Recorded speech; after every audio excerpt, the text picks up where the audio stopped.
মুগ ডাল রান্না হবে, তার জন্য কড়াইটা গরম হচ্ছে আর এদিকে মুগ ডালটা সিদ্ধ করা আছে।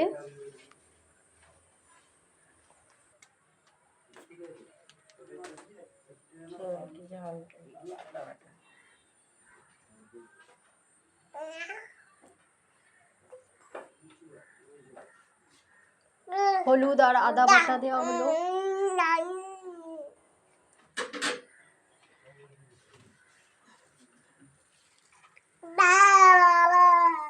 কড়াতে সর্ষের তেল দেওয়া হচ্ছে।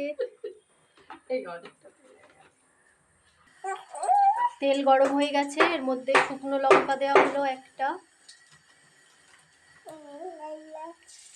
তারপর একটু সামান্য নুন,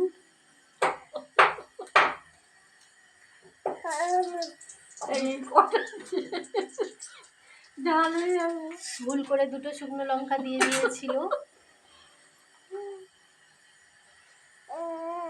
এবার তেজপাতা, 3টে তেজপাতা আর 5 ফোড়ন দিয়ে নাড়াচাড়া করতে হবে। তারপর একটু গন্ধ বেরোলে এই যে আদা আর হলুদের মিশ্রণটা এটা দিয়ে দেওয়া হলো। এবার নুন দিয়ে সেদ্ধ করা মুগ ডালটা দিয়ে ঘেঁটে দেওয়া হলো।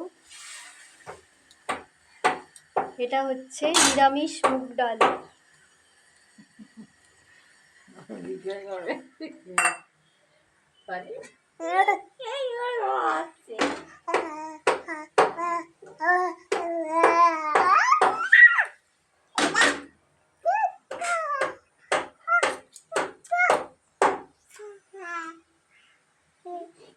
মুগ ডালটা আগে ভেজে তারপর ধুয়ে নিয়ে সিদ্ধ করা ছিল, নুন দেওয়া ছিল।